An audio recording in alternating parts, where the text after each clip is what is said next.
Poster లో ఇన్ని details NTR అలాగే జూనియర్ ఎన్టీఆర్ కాంబినేషన్ లో ఒక మూవీ అయితే రాబోతుంది. ఆ మూవీకి సంబంధించిన పూజా కార్యక్రమం ఈ రోజు అయితే చేశారు. ఆ పూజా కార్యక్రమం చేసిన దాంతో పాటు మనకి మూవీ రిలీజ్ డేట్ అనౌన్స్మెంట్ కి ఒక పోస్టర్ అయితే రిలీజ్ చేయడం జరిగింది. ఆ ఒక్క పోస్టర్ లోనే మూవీకి సంబంధించిన చాలా ఇన్స్ అయితే ఇచ్చారు. మూవీ రిలీజ్ వచ్చేసి జనవరి 9, 2026 రిలీజ్ అయితే అవుతుంది. ఆ పోస్టర్ లో మనకి చూడగానే రిలీజ్ డేట్ అయితే కనిపిస్తుంది.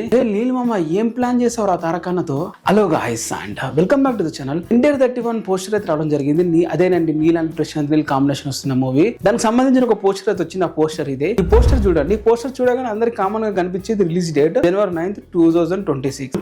కొంచెం జూమ్ చేసి చూస్తే మూవీకి సంబంధించి చాలా ఇన్స్ అయితే ప్రశాంత్ నీల్ గారు అయితే ఇవ్వడం అయితే జరిగింది. ఒకసారి ప్రశాంత్ నీల్ గారు ఇచ్చిన ఇన్స్ ఏందో డీకోడ్ అయితే చేద్దామా. మూవీ బ్యాక్గ్రౌండ్ చూస్తుంటే 1969 అయితే ఒక ఇంట్ అయితే ఇచ్చారు. 1969 అంటే సేమ్ లైక్ సలార్, కేజీఎఫ్ లాగానే వెనక్కి అయితే తీసుకెళ్తున్నారు ప్రశాంత్ నీల్. మనల్ని అయితే క్లియర్ గా కనిపిస్తుంది. ఈ స్టోరీ అయితే 1969 లో జరుగుతుంది కాబట్టి ఇప్పుడు జరిగే ప్రెసెంట్ జనరేషన్ స్టోరీ అయితే కాదు. అండ్ ఆ పోస్టర్ లో మనం చూసుకుంటే చాలా కంట్రీస్ నేమ్స్ అయితే ఉన్నాయి. For example Bhutan, China and అలాగే బంగ్లాదేశ్, అలాగే బెంగాల్ అండ్ కలకత్తా, మయన్మార్, ఇలాగే చాలా కంట్రీస్ నేమ్స్ అయితే ఉన్నాయి. అండ్ అలాగే గోల్డెన్ ట్రయాంగిల్ అని చెప్పి ఒక నేమ్ కూడా జరిగింది. అసలు ఈ గోల్డెన్ ట్రయాంగిల్ అంటే సౌత్ ఈస్ట్ లోని బుర్మా అలాగే థాయిలాండ్ కలిపి రిలీజ్ అయింది అనమాట. ఇది 1916 లో మేజర్ గా అక్కడైతే నార్కోటిక్స్ అలాగే అనేవి అయితే దొరికేవి అనమాట. ఎక్కువగా అక్కడే పండించేవారు. సో దాని వల్ల 1916 లో వచ్చేసి అయితే గోల్డెన్ ట్రయాంగిల్ అని చెప్పి దానికైతే పేరు అయితే రావడం జరిగింది. అక్కడ ఎక్కువ బిజినెస్ జరుగుతుంది. సో ఇది అంతా డ్రగ్ కు రిలేట్ అయి ఉంది కాబట్టి ఈ మూవీలో వచ్చేసి డ్రగ్ లార్డ్ గా జూనియర్ ఎన్టీఆర్ గారు ఉంటారా అని చెప్పి అయితే క్వశ్చన్ రైజ్ అయింది. అండ్ దానితో పాటు జూనియర్ ఎన్టీఆర్ గారు అండర్ డాగ్ గా వెళ్ళి ఆ డ్రగ్ మొత్తం నియంత్రిస్తారా అనే డౌట్ కూడా అయితే కొనసాగింది. రెండింటి లేదని జరగచ్చు. అండ్ ఇంకోటి కూడా వాళ్ళు బుట్టన్ అని చెప్పి ఒక నేమ్ అయితే పెట్టడం జరిగింది.